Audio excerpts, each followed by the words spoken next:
Hello friends, સ્વાગત છે તમારું અર્ચના કિચનમાં.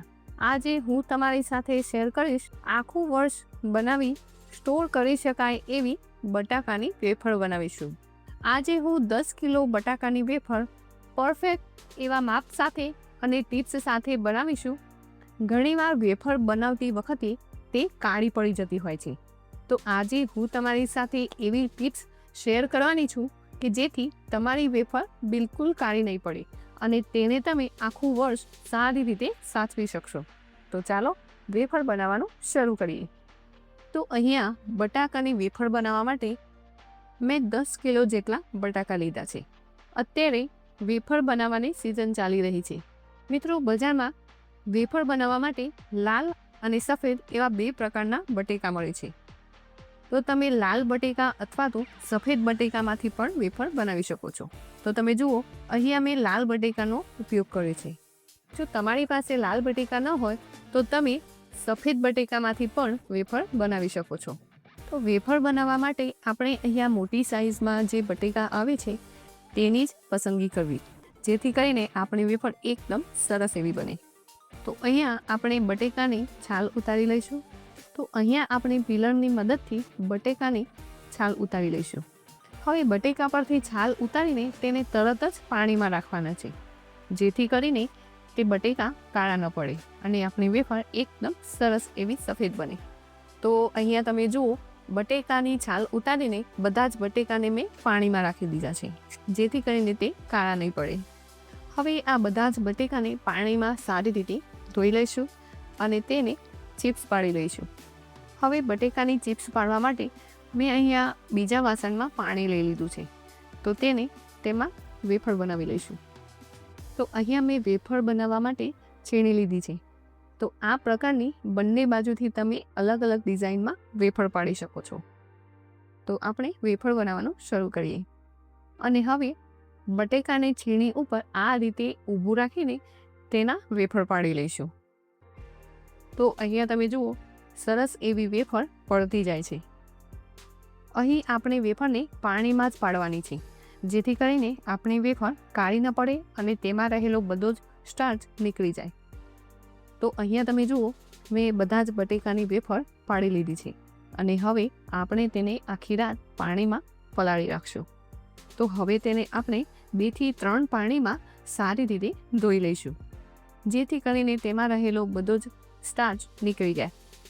હવે આપણે આ બટેકાની વેફરને પાણીમાં આખી રાત માટે પલાળી રાખશું, જેથી કરીને બટેકામાં રહેલું થોડું પણ સ્ટાર્ચ હશે તે પણ નીકળી જશે અને વેફર એકદમ સરસ એવી સફેદ રહેશે.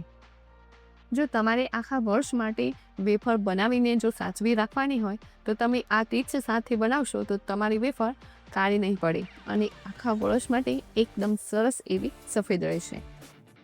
હવે વેફરને બાફવા માટે એક મોટું તપેલું લઈ લઈશું અને તેમાં પાણી એડ કરી દઈશું અને તેને ગેસ પર મૂકી પાણી ગરમ કરી લઈશું અને તેમાં 1 ચમચી જેટલું મીઠું ઉમેરી દઈશું. અહીંયા તમે મોળી વેફર ખાતા હો તો તેમાં મીઠું સ્કીપ કરી દેવાનું. અહીંયા એક વાતનું ખાસ ધ્યાન રાખવાનું કે પાણી સારી રીતે ઉકળવું જોઈએ.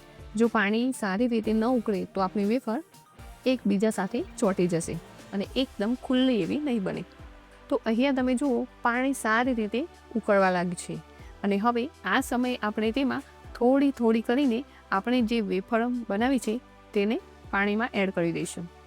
અહીંયા આપણે પાણીમાં એકસાથે બધી જ વેફર એડ નથી કરવાની, તેને આપણે થોડી થોડી કરીને બાફી લઈશું. પાણીમાં વેફર એડ કર્યા પછી ગેસની ફ્લેમ હાઈ રાખવાની છે અને વેફરને 7 થી 8 મિનિટ જેવું આપણે બાફી લઈશું. 7 થી 8 મિનિટ જેવું થઈ જાય પછી તેને આપણે એક વેફરને લઈને આ રીતે ચેક કરી જોઈશું. આ સમયે વેફર વધારે પડતી બફાઈ ન જાય તેનું ખાસ ધ્યાન રાખવાનું. તો અહીંયા તમે જુઓ, આપણી વેફર એકદમ સરસ એવી બફાઈ ગઈ છે અને હવે તેને એક વાસણમાં કાઢી લઈશું. તો હવે પાણીમાંથી આપણે જાળા વડે વેફરને કાઢી લઈશું અને તેને તરત જ પંખા નીચે અથવા તો તડકામાં સૂકવી દઈશું. તો અહીં તમે જુઓ, અહીંયા મેં બધી જ વેફર પાણીમાંથી કાઢી લીધી છે. વેફરને પાણીમાંથી કાઢી લીધા પછી તપેલામાં જુઓ, અહીંયા આપણું જે ગરમ પાણી વધ્યું છે તેમાં જ આપણે બીજી વેફર એડ કરી દઈશું અને બીજી વેફરને બાફવા માટે મૂકી દઈશું. સાથે જ આ જે આપણે બફાયેલી વેફર છે એને આ રીતે એક છૂટી છૂટી કરીને તેને સૂકવવા મૂકી દઈશું. તો અહીંયા તમે જુઓ, વેફરને મેં 1 દિવસ માટે પંખા નીચે સૂકવી છે અને બીજા દિવસે તડકામાં સારી એવી સૂકવી લઈશું. તો અહીંયા તમે જુઓ, 2 દિવસમાં વેફર આપણી સરસ એવી સુકાઈ ગઈ છે અને તે તળવા માટે પણ તૈયાર થઈ ગઈ છે અને વેફર આપણી એકદમ સરસ એવી સફેદ છે, તે બિલકુલ કાળી નથી પડી. તો ચાલો હવે આપણે ફટાફટ વેફરને તળી લઈશું. તો વેફરને તળવા માટે મેં અહીંયા તેલ ગરમ કરવા માટે રાખી દીધું છે. તેલ ગરમ થાય એટલે આપણે તેમાં વેફર એડ કરી દઈશું અને ધીમા ગેસની આંચ પર વેફરને તળી લઈશું. તો અહીંયા તમે જુઓ, એકદમ સરસ એવી પરફેક્ટ રૂ જેવી સફેદ વેફર બનીને તૈયાર છે. તો તમે પણ આ ટિપ્સ સાથે વેફર બનાવશો તો તેને તમે આખું વર્ષ સ્ટોર કરીને રાખી શકો છો. તો તમને મારી આજની રેસીપી કેવી લાગી કોમેન્ટ કરીને જરૂર કહેજો અને વિડીયો ગમી હોય તો લાઈક, શેર અને સબસ્ક્રાઈબ કરવાનું ના ભૂલતા.